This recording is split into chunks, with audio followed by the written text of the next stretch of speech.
Brooklyn Dad coming to you Tuesday night. It's late. It's almost 10:59 p.m. here on the East Coast. Test driving my new chill jam.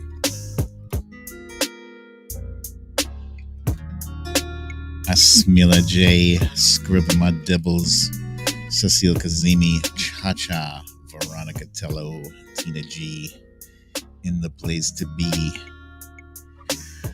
What's up, you guys? Long time no see. So some things have been happening over the past. Hey, what's up, Krampus? Krampus is here, that damn Alaskan, the Trump Reaper. What do you guys think of this new jam? You liking this? Are you feeling this? I like it. I like it, yeah. If you guys have been following my Twitter feed since this past weekend, we took my daughter and her friend to Six Flags, and this was a special event because her friend is leaving. Her family is moving to Florida, of all places. God damn it, Florida! Why Florida, of all places? You gotta go to Florida. Hello, Colleen Severance. I see you there. Lori Donahue is here too. Mary Walterman is joining us. Welcome, Mary Walterman. So these two are like two peas in a pod, or as Forrest Gump would say, they're like peas and carrots. Yes, they're like inseparable, and the heartbreak is just 2 weeks away, and it's brutal. It is brutal. Hello, Luppy Girl and Cindy Mayo. Cindy Mayo says she left Florida and came to Massachusetts. I mean, I understand. Hey, Jenny Rayner, I see you. The appeal, it's mostly her dad who's doing this. And, he's got to make decisions that he thinks are best for the fam. But we're all against him. The taxes are lower. The weather is nicer. It's consistently nice. Asmila J says it's hot and sweaty in Florida, but so is Texas. LOL. Yes, indeed. So anyway, we're trying to allow the girls to spend as much time as possible before she's got to bounce with the fam. So this was a lovely, beautiful weekend. And I bring this up because it is important when you're fighting to save this country, to save this democracy. It's important to remember what you're fighting for, So it was her first time. She had never been on a roller coaster, so we figured we'll ease her in slowly. We took her to Skull Mountain. If you've been to Six Flags before and you've been to this particular one, it's in New Jersey. There's a ride called Skull Mountain, and it's indoors, and it's almost pitch black. It does kind of toss you around a bit, but it's relatively low key, low tempo. It's like a kiddie ride almost, and she loved it. So then our next ride was the Superman ride, and that was fun. That was fun indeed. I mean, we had a perfect weather day. It wasn't crowded. It wasn't like, bumping elbows, kind of, you can't even move crowded. It was, there's a fair amount of people there. And we had a blast. Let's see. I do have a video. All right, so it's Brooklyn Dad here. We're about to get onto this ride. It's some kind of water ride. It looks fun. We were originally going to get on the Nitro ride, but the girls chickened out. So, yeah, we're going on this Congo Rapids instead. This is a really fun day. It feels like a vacation, but it's not. We're just at Six Flags, but it's very cool.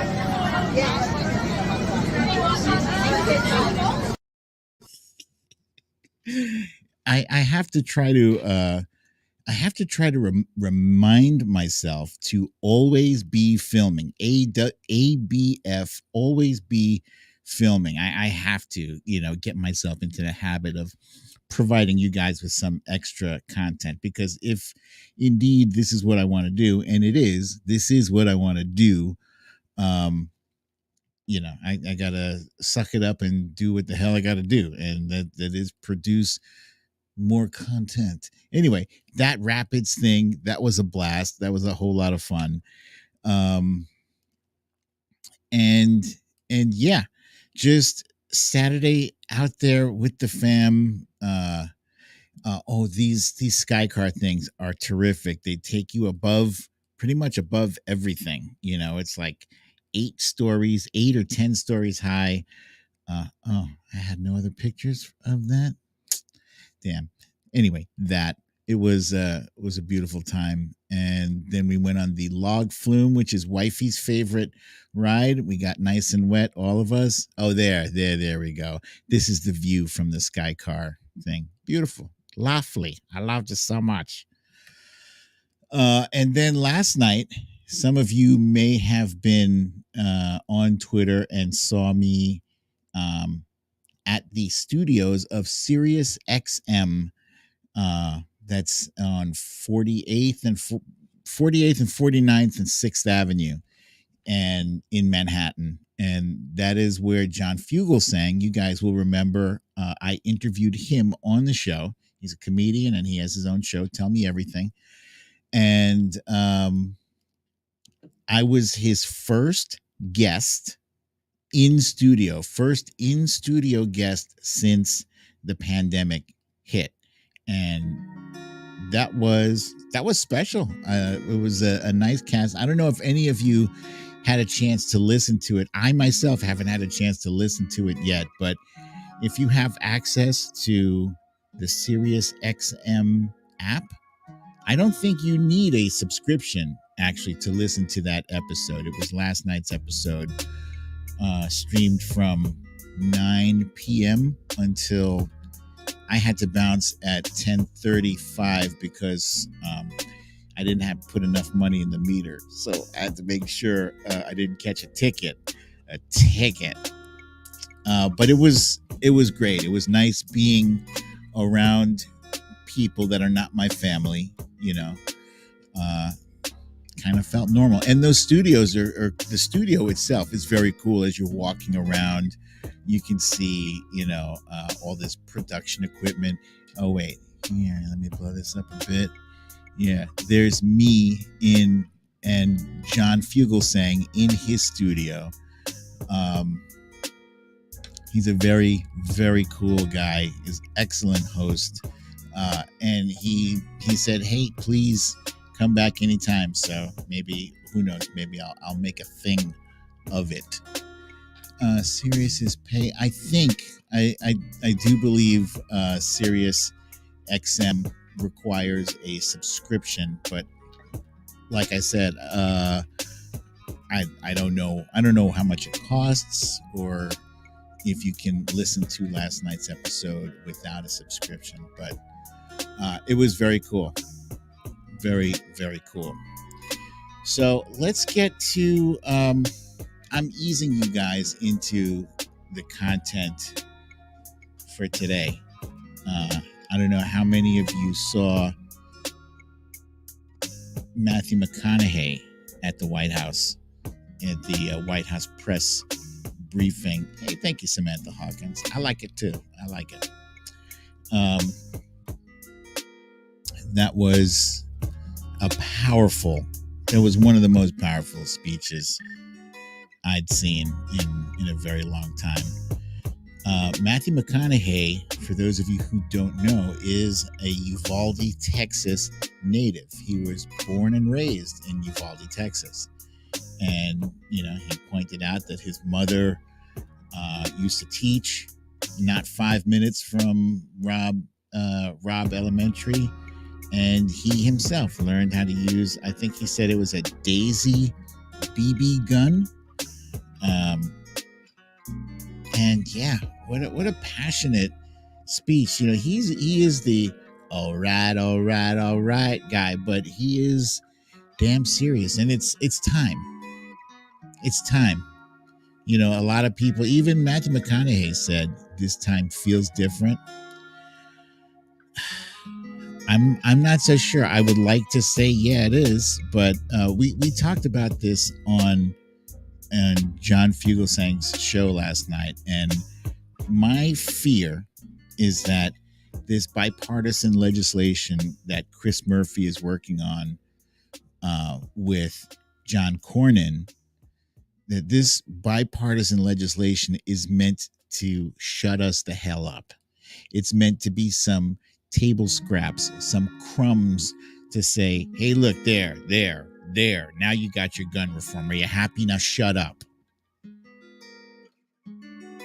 And if that's it, that ain't gonna work. They like to say, well, if we were to expand background checks, that wouldn't stop mass murders. If we were to institute red flag laws, that wouldn't stop these mass shootings. And they'll go down the list, all the things that wouldn't stop these mass shootings. But they're wrong. They're wrong. Each of those mass shootings that have happened, one factor could have made the difference. If the age was higher, if the age to legally obtain a high-powered rifle was 21 instead of 18, then guess what? Buffalo would not have happened, and Uvalde, Texas might not have happened. So, I am definitely dead set against the here, Veronica Tello. This is a good comment here. Doing nothing absolutely does nothing in change. Agree 100%, right? But I don't want this legislation. I do not want this legislation to be a means of telling us, there, you get nothing else. I'm not happy with that. I'm happy with no more mass shootings. And as such, throwing one solution at it, that's not enough. It's not enough. It's been a very long time coming. A very long time coming. If they're just going to give us just background checks and none of the other things, red flag laws, a red flag law would have stopped, I can't remember who it was that had been reported to have erratic behavior before the shooting. But come on, the red flag laws, you should have that. In fact, no civilian really should have assault weapons. It's ridiculous. Thank you, Jenny Rayner, for reminding folks to please smash that like button. Will we ever have 1 week free of mass shootings? I feel like it's possible. It's possible. I don't know. And that's sad that I don't know if we can go 1 week full of without mass shootings, because mass shootings, there's a lot of mass shootings that we don't hear about. We hear about the quote unquote sensational ones, the ones that happen in Buffalo and Uvalde and Las Vegas and Parkland, the big ones, but we don't hear about the ones that the Republicans like to point to. Basically, primarily, they like to point to Chicago. Chicago is meant to be code for Black people killing each other. We don't hear about those mass shootings because there's so many of them. There's so many. And 9 times out of 10, they are associated with gang violence. And gang violence or drug violence is it's treated as a whole nother thing. But the people who get their guns, let's say, for instance, in Chicago, they go out of state. They go to Indiana, where they can easily acquire guns. They exploit the loopholes. The people who commit the shootings in New York, they go down south to Virginia to get their guns. So, again, gun control measures make a difference. They would absolutely make a difference. And I don't think you take the approach where you only use one thing to address it. I think you got to take the kitchen sink approach and throw everything at it. Throw everything at it. Not just background checks, and red flag laws. Everything you can possibly do. Look, if you're trying to keep burglars out of your house, it's a good start maybe to have a sign outside that says security, I have a security system inside. But then you actually should have that security system, not just a sign, not just lip service, not just a sign that says we have security. You should really have that ADT or whatever security system inside. And maybe not just that, maybe you want a lock on your door. Maybe you want a dog. It depends how dangerous your neighborhood is. But yeah, if you want to stop bad things from happening, you should have several things in place. And I can already hear the gun fanatics like, yeah, that's why we have a gun in the house. Yeah, okay. But let's talk about the need for a high-powered kill 100 people per minute. Let's talk about that. Matthew McConaughey was broken during his thing, explaining how these little children had massive exit wounds. The exit wounds were so big they could not be identified. Here, let me play that. We also met Anna and Danilo, the mom and the stepdad of 9-year-old Maite Rodriguez. Now, Maite wanted to be a marine biologist. She was already in contact with Corpus Christi University of A&M for her future college enrollment. 9 years old. Maite cared for the environment so strongly that when the city asked her mother if they could release some balloons into the sky in her memory, her mom said, "Oh, no, Maite wouldn't want to litter." Maite wore green high-top Converse with a heart she had hand-drawn on the right toe because they represented her love of nature. Camilla's got these shoes. Can you show these shoes, please? Wore these every day. Green Converse with a heart on the right toe. These are the same green Converse on her feet that turned out to be the only clear evidence that could identify her after the shooting. How about that? Maite wrote a letter. Her mom said if Maite's letter could help someone accomplish her dream, that then her death would have an impact. And it would mean her dying had a point and wasn't pointless. That it would make the loss of her life matter. The letter reads, "Marine biologist, I want to pass school to get to my dream college. My dream college is in Corpus Christi by the ocean. I need to live next to the ocean because I want to be a marine biologist. Marine biologists study animals and the water. Most of the time I will be in a lab. Sometimes I will be on TV."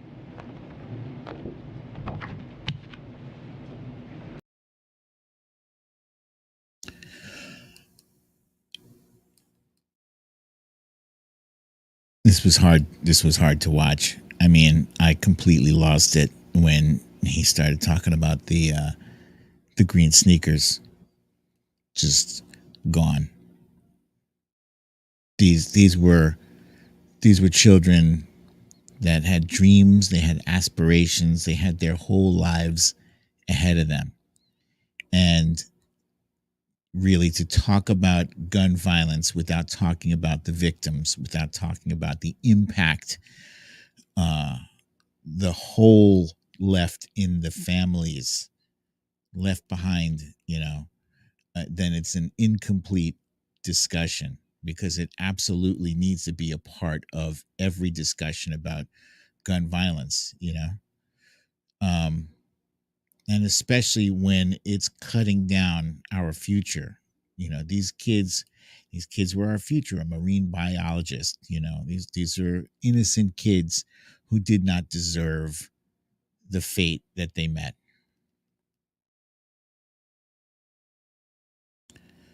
So, am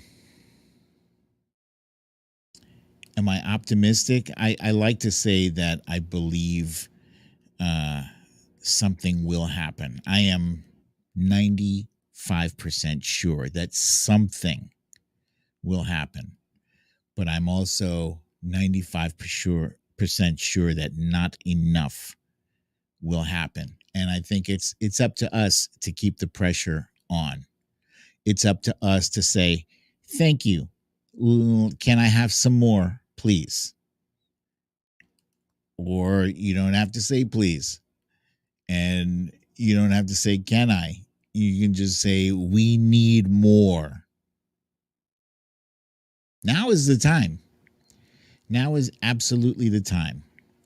And it is not the time to let them off the hook with some bullshit, watered down half measure. No, because as sure as tomorrow is Wednesday, hump day here in America, there will be another mass shooting. Guarantee you. We are the country with the most guns. We're the country with more guns than we have people. There are more guns in America than there are people. That's crazy. That's crazy. So, guarantee you there will be another mass shooting. The question is, how many people will die?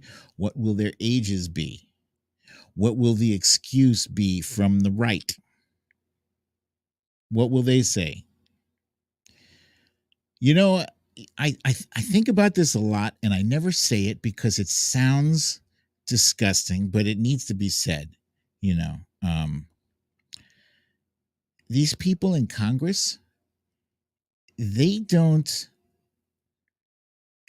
can't appreciate the kind of pain felt by the families of these victims unless that same pain reaches out and touches them.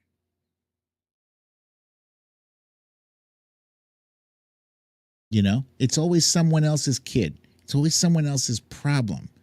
So your sense of urgency is non-existent because it's not happening to you. It's not happening to your family. When let's say for instance, when acts of violence are perpetrated against people of color, the majority of people in Congress, in the Senate, are not people of color. They are white. So it really doesn't matter as much to them. It's not affecting their communities. So their sense of urgency to do something about violence in communities of color, it's non-existent because there's no skin in the game for them. But it's interesting what happened with James Baker. I don't know if you guys remember Ronald Reagan's. I forget what role Jim Baker played, but Jim Baker was shot. He was shot, and that's where they came up with the Jim Baker law. And suddenly, Ronald Reagan was a major proponent against not assault weapons. He was against handguns. handguns. A Republican was against handguns. Look that shit up. Look it up.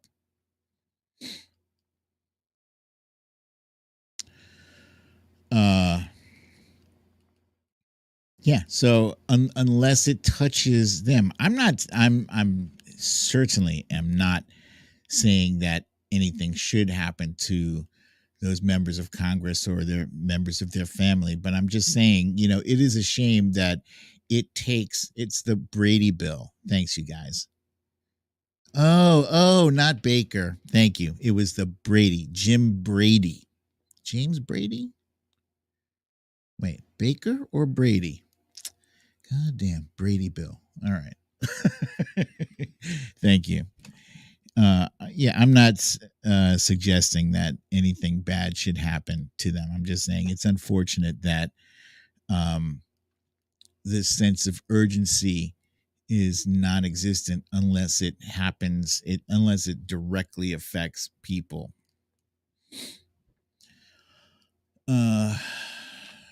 The majority of restrictive gun laws in California were passed by Republicans.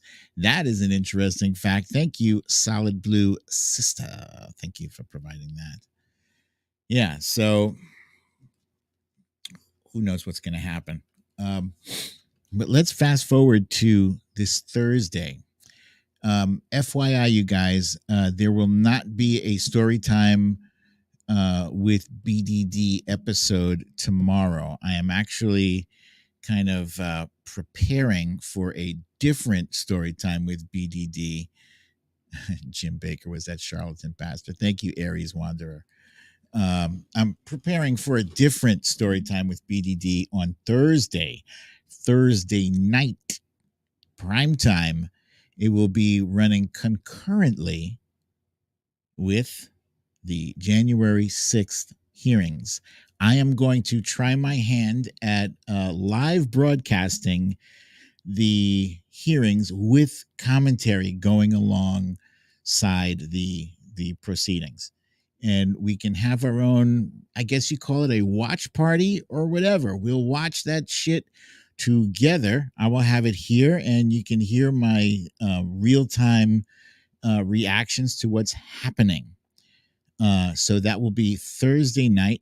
There's probably going to be some pre-show stuff. I hear that the production value going into the January 6th hearings is major. Like, for instance, they hired a producer from ABC to produce this whole thing. Like, it's going to be a spectacle. And what's interesting is that this time, like when we watched both impeachment hearings, we had to suffer through that loud, shrill voice of Jim Jordan and all those other clowns on the right. Well, they're not going to be there.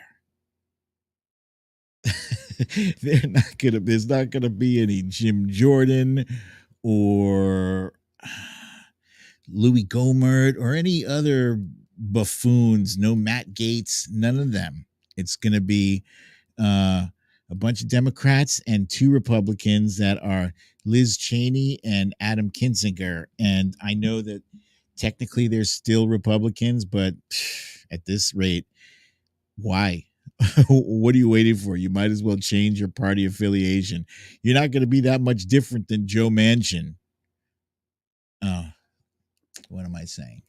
Do I want another Joe Manchin in the party? No, not really. But anyway, Liz Cheney and Adam Kinzinger have proven themselves to actually care about our democracy. We might disagree with them on some major policy issues, but overall, when it comes to standing up for democracy and trying to save America from a coup, those two Republicans, they stepped up where none of the others would. So that's a big deal. I'm looking forward to Thursday. Thursday night, and then also Monday night will also be primetime hearing.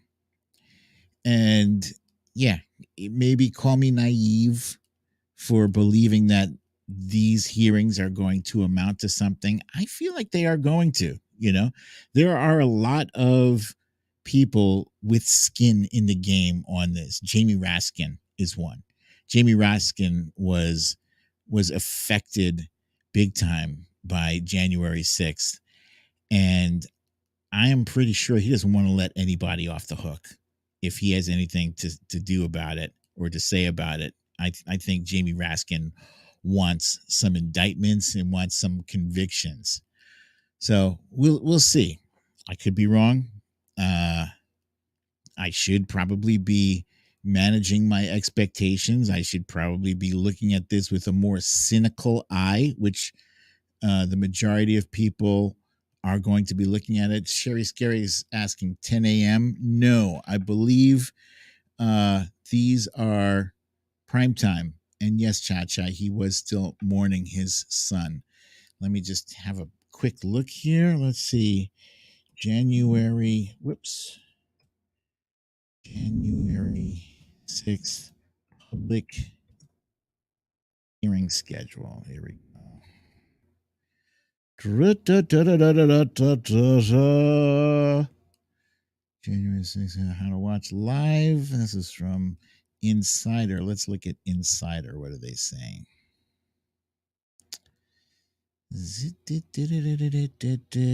Okay. The first public hearing is scheduled for prime time on Thursday, June 9th at 8 p.m. Eastern Time at the House Cannon office building. First hearing will present previously unseen material documenting January 6th, receive witness testimony, preview additional hearings, and provide the American people a summary of its findings about the coordinated multi-step effort to overturn the results of the 2020 presidential election and prevent the transfer of power. The committee's next scheduled hearing. Okay. Is that where you meant, Sherry Scary? The committee's next scheduled hearing will take place on Monday, June 13th at 10 a.m. Eastern Time, also in the Cannon office building. So, as many of you may know, it has been announced that these hearings are going to be on ABC, CBS, NBC, CNN, MSNBC. Where will they not be shown? You know. Damn right. It's not going to be shown on Fox News. It will not be on Fox News. Which is unfortunate, but predictable. Unfortunate because a lot of people that watch Fox News, I don't think they realize that they are being brainwashed. I don't think they realize that at all. I think they just take for granted, they take for granted that the information that they're being given is correct and fully accurate, and it supports their worldview. So it feels accurate. Just like when we watch MSNBC, I'm not including CNN because I feel like CNN is kind of part of the bullshit mountain. Sorry. CNN, I stopped watching them last year.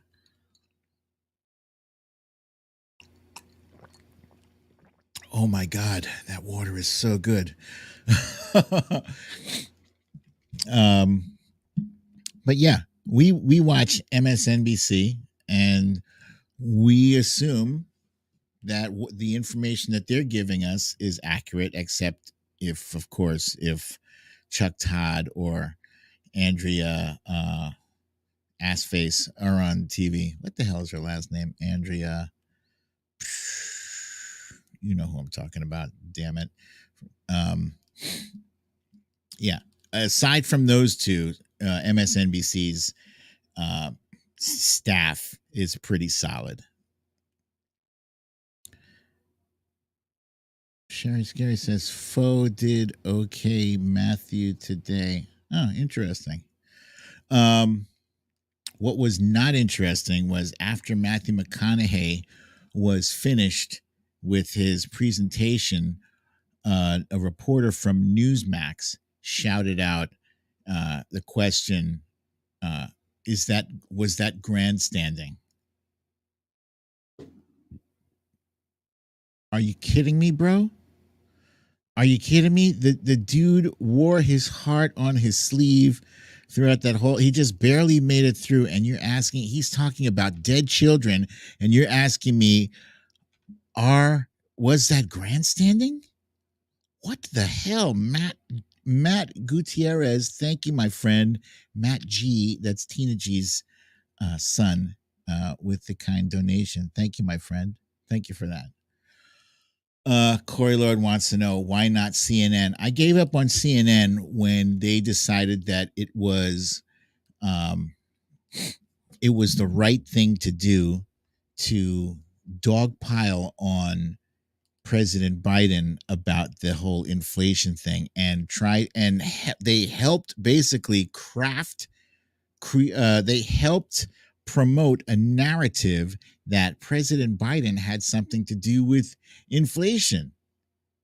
And they know better than that. They know that inflation is across the globe, that President Biden didn't cause it. It happened as a result of the world economy opening up again from COVID and people wanting a ton of shit.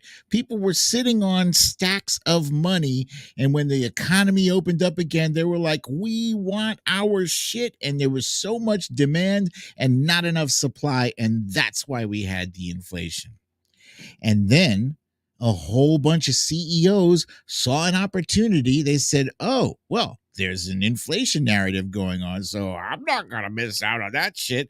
It was almost like when there are riots going on, and people just start breaking department store windows and stealing shit. They're stealing shit, and they're like, man, nobody's paying me any mind.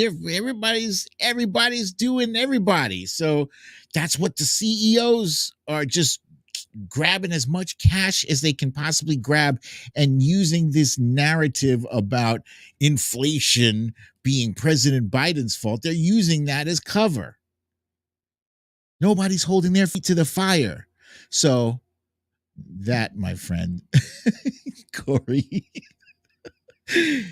that's why I don't have any patience for CNN anymore. Fucking CNN can suck a dick.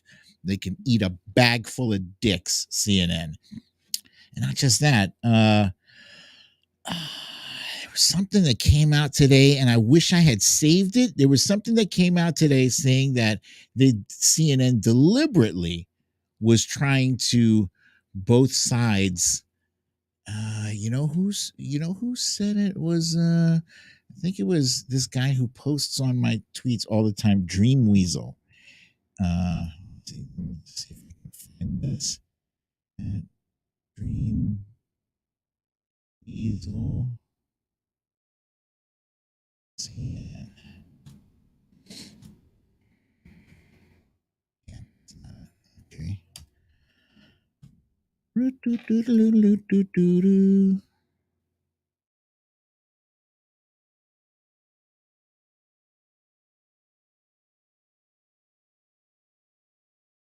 Too many tweets. Too many. They always they always post, they subtweet me, but that's a good account, by the way. Good account. It's at Dream Weasel. Got 24,000 followers, and they usually have some very funny threads that they post under my tweets. So check them out when you get a chance. Esmila J says, we always had lower gas prices in Texas because we export. We can totally keep it and lower price. Gas companies are willing to F us for profit. Yeah. Why don't they start giving CEOs shit. Hold them accountable for crying out loud. So getting back to Thursday, I have been experimenting with ways to address that whole echo thing. Remember, I was having an issue with the echo. So I have figured this out, and let me see. Of this hearing will be. They have findings to share. Will they have witnesses on Thursday night as well? Screen. So we actually don't really know. I suspect they will. They haven't announced any witnesses. They've kept a lot of the details close to their vest, and I think they want to have maximum impact, which is why they're trying to sort of keep some of this a little bit mysterious as long as they can. No but I do echoes, suspect right? we'll see sort of different topic areas each of the hearings that will break down the different lanes of their investigation. So that's what I'd be watchful for right now. Do you have any idea on the number? Now, I just want to verify you guys did not hear any echoes from this video, correct? I'm going to keep it playing. Numbers of people that they have, the committee has interviewed, TNG says no echo. in private ahead Aries of this Wonder hearing. says And so does far that no. give us who they might be, and does that give us an indication of where they're headed in this investigation? Hey, Yeah, I mean, everybody, long time over 1,000 listener, people first in their time caller telling. type I thing. think we only Welcome, know Trey. of maybe I a like couple your hundred of those people logo there. just It's based the on tracking alien. the committee, who's talking to some of them, their lawyers, and all that. So, but we do know Okay, they've got some no very echo? distinct lines Good. of I can inquiry, pause this. things about. Okay, now in relation to, let me ask you this other question. You guys are helping me out. I appreciate this. In relation to how loud the volume of this video was versus my voice, was the video crazy loud and you could barely hear me, or were you able to hear me over the video just fine?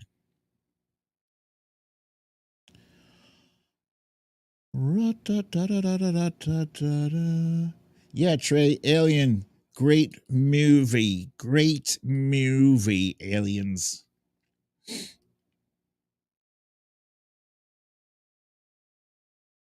I'm just waiting for you guys. Samantha Hawkins says just fine. That damn Alaskan says no. Very good. So I think that is what I'm going to be doing Thursday evening.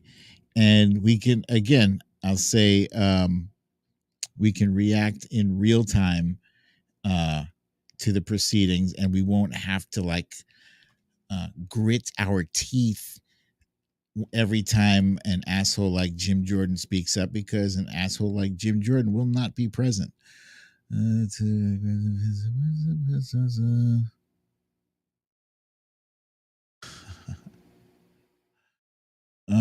Corey Lord is recommending some prospective interview candidates. So just for the record, Corey, I appreciate you think that I have that kind of clout to land Matthew McConaughey. I don't know. That brother, I don't know how to get in touch with that brother. You know, he's in demand. I'd love to get him on this show. If anybody out there knows a way for me to get Matthew McConaughey on the show, I would greatly appreciate it.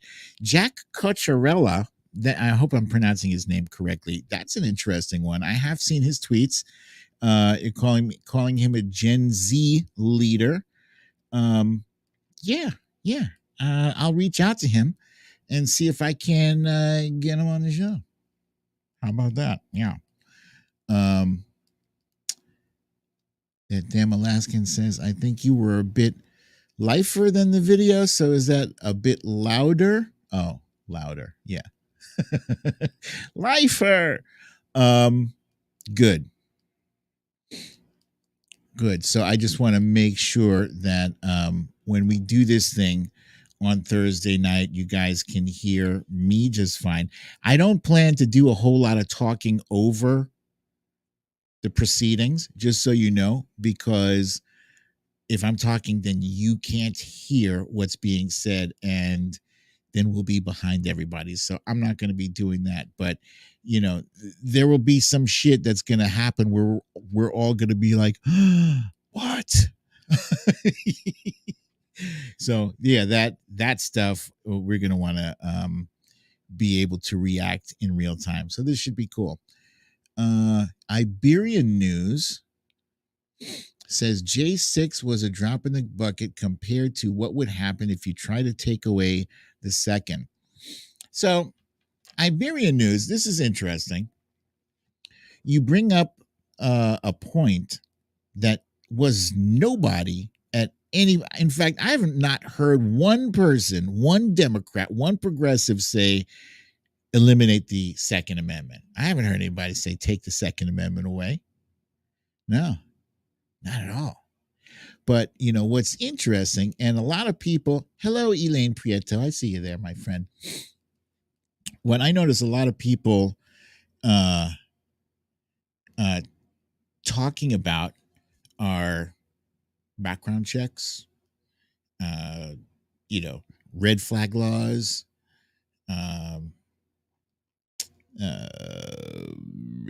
raising the age of purchasing purchasing a high-powered weapon. I hear other people talking about liability insurance, other common sense things. Second Amendment, you know what they should be saying about the Second Amendment is they should be saying that Second Amendment refers to a well-regulated militia. Well-regulated.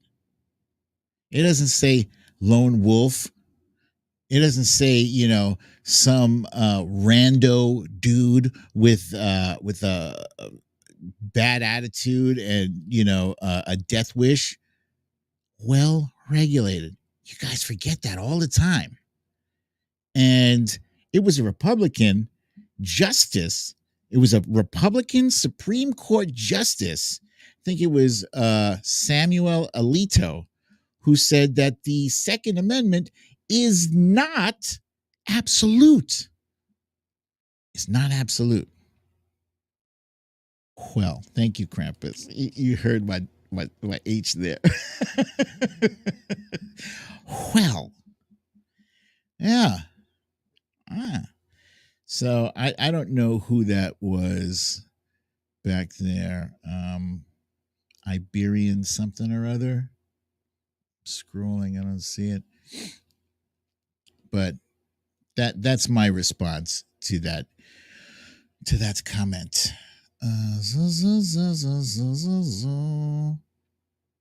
Sherry Scary says that's the BS that the GOP has pushed for decades to keep their base fired up to vote for them. Yeah, and they're going to continue to do it.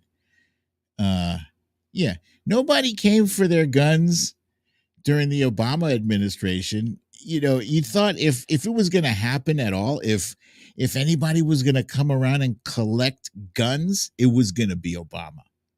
He didn't collect. In fact, not only did Obama not collect anybody's guns, gun ownership went up. Gun sales went through the roof during Obama's 8 years in office. Not so fun fact, but it's a fact. It's a fact. And I do, however, believe that there is room to amend the Second Amendment. I don't want to eliminate it, but I think there's room to amend it to make it more clear. Like, for instance, when the Second Amendment was first crafted, they were using muskets that took like 2 to 3 minutes to reload. You dropping a bunch of gunpowder in there and some pellets, and then you had to tamp it down, and then you take a shot, boom, and then you got to do that shit all over again. You're killing one person every 3 minutes. That's what you're getting out of the guns they were using back then. But, they certainly did not have the intention for the Second Amendment to mean, an 18-year-old kid who's pissed off because of whatever should have the right to use a weapon of war to mow down innocent children. If you get me a Republican, mainstream Republican, to come out and say, yeah, that was what the forefathers intended, I will show you one very unserious person who should be laughed out of office. There's no way the forefathers intended for that bullshit. No. So what's wrong with revisiting the Second Amendment anyway? They're called amendments because, there were changes that needed to be made. They needed to be added. I think the Constitution should be updated every now and then to reflect the changing times. They should. There's an amendment. There's an amendment, and I did this on this show about a month ago. It was like, name that constitutional amendment. There's a constitutional amendment that says something about enumerated rights. That just because a right has yet to be identified by Congress does not mean that you don't have that right. Just because there isn't a number for it in the Bill of Rights or in the amendments or whatever, it doesn't mean that you are not entitled to that right. Unenumerated rights. Let me see. I'm looking that up now. Amendment enumerated. There we go. It's the Ninth Amendment. You son of a gun. The enumeration in the Constitution of certain rights shall not be construed to deny or disparage others retained by the people.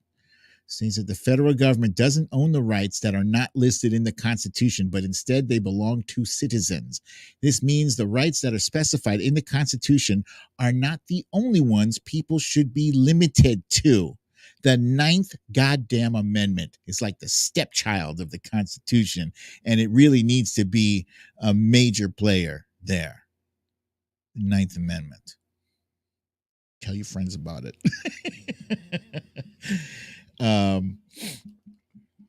But yeah, amend the Second Amendment. Like, I saw some ridiculous person saying that, some ridiculous person on the right saying that people should be allowed to own a nuclear warhead. Come on, dude. No, they shouldn't be allowed to own a nuclear warhead or a cannon or a tank.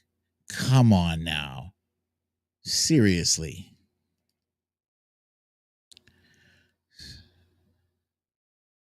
Veronica Tello. John Thune, Senator John Thune, thinks AR-15s are used for prairie dogs. Yeah, that's insane. What? These are probably the same people who use dynamite for fishing.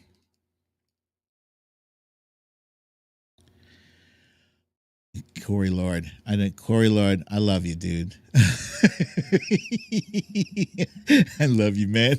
You think I have the juice to get Beto O'Rourke? You know what?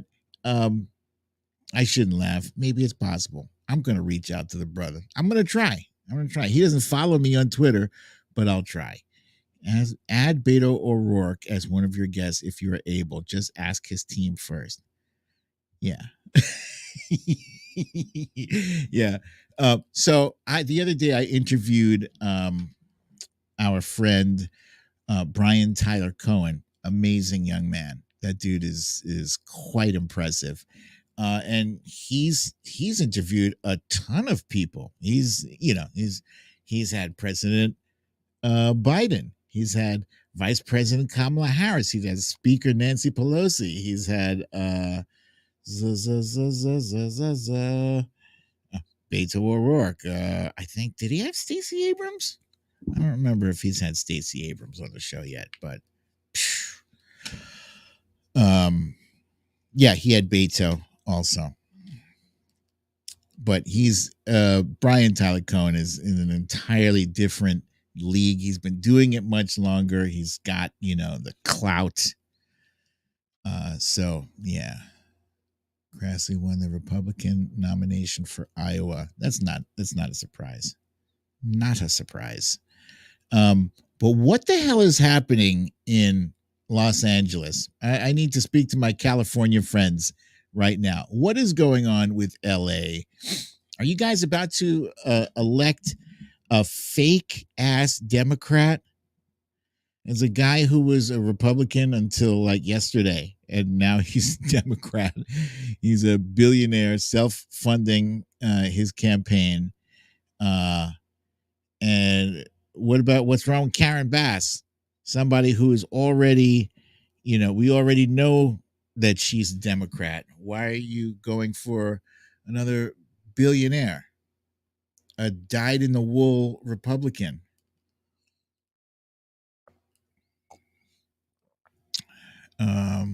Veronica Teller says Karen Bass is a little behind Caruso. Oh boy.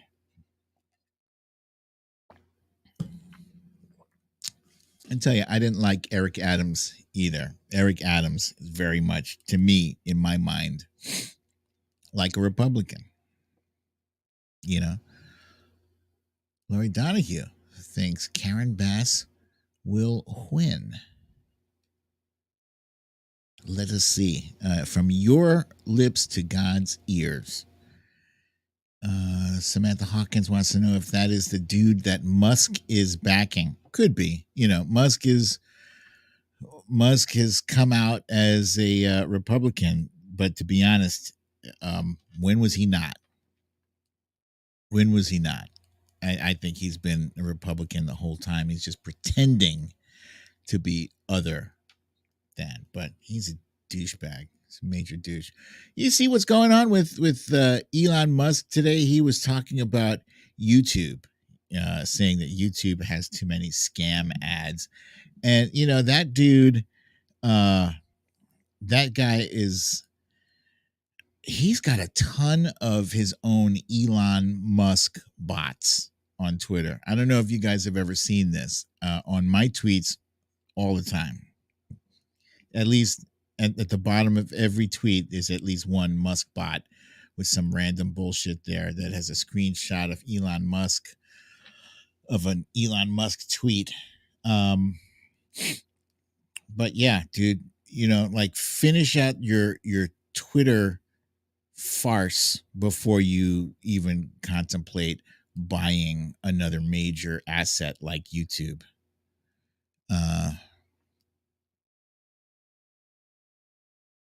Yeah, he's not going to, Maite. He's not coming after YouTube.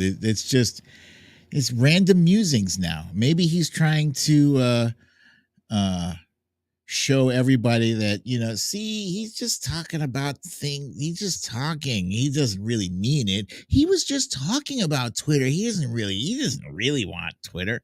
He's trying to like hell to back out of that Twitter deal. He's making a fuss, saying that Twitter was not upfront about the bot situation, but dude knew. He already knew that bots were a problem with Twitter beforehand. He is Watcher Soko says he's the biggest scammer of all. Prick. That's right. Veronica Teller wants to know, why can't we send him to space and never bring him back? Oh, good point, Jenny Rayner. There are no ads if you have premium YouTube. I guess he's too cheap. Elon is an attention whore. I bet you he does have premium. I don't think he posted a tweet that was like a YouTube meme or something today. I don't think he created that meme. I think he's got people who bring him memes every day. Bring me the top 10 edgy memes for me to tweet out, and that's what they do. And so then he tweets it out. This guy does not spend time pouring through the internet looking for some clever meme to highlight. He's got people doing that for him. So that's what the hell he's doing. And I have just lost precious moments of my life talking about Elon Musk. What I do want to talk about is, once again, is reminding you guys that there will not be a show tomorrow, mañana, Wednesday, no show. There will instead be a show on Thursday evening. The overall thing is starting at 8 p.m. So I will probably pop on here at 7:30, half hour beforehand, so we can get settled in. We can just start talking predictions and expectations and get your popcorn ready, etc., etc. So yeah, look for a notification. You should get a notification for this broadcast. Probably you'll get it about by 6 p.m. Thursday. And that's it, my friends. Again, I just wanted to pop in and catch up with you guys because, as you know, I used to do this daily, and I've slid back. I've taken a step back, just mostly for the overall emotional mental health. So yes, Thursday night watch party, and Maite Cabelli says she's gonna bring her snow caps. And she can't eat popcorn. I'm so sorry to hear that. We'll have some for you. Smila Jason,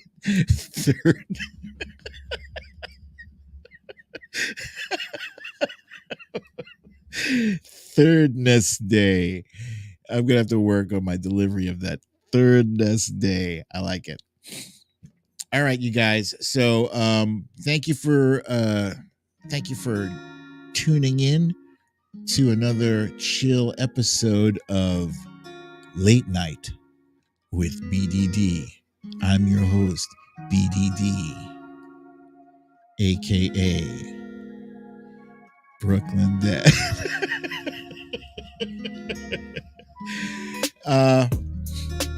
Remind you guys that if you have not yet gotten your shot, go ahead and get your shot. What are you waiting for? Also, wear a mask if you are so inclined, because COVID is apparently still a thing, for crying out loud. Keep your social distance 6 feet or better. And I will see you guys 7:30 on Thirdness Day. I love you all. Peace.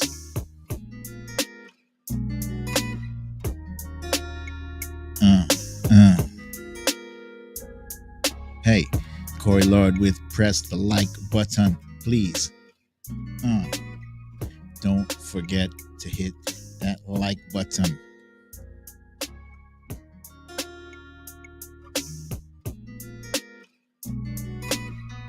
I'll pop in a fruit basket from the live chat. In fact, I got 4 dragon fruits. I couldn't control myself over them.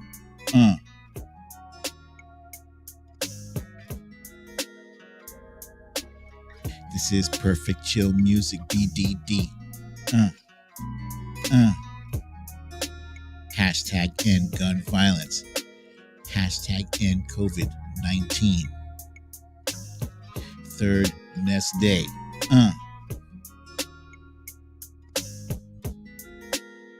Love this bop, BDD. Great late night show. Lots of emojis, y'all. Is everyone watching Texas ball?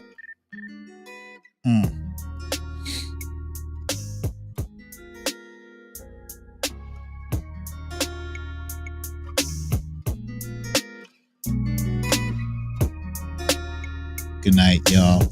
Sleep well.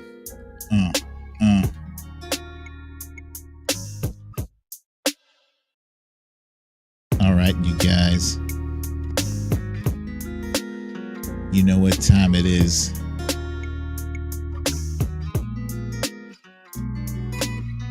You need to leave. You need to leave. You need to leave.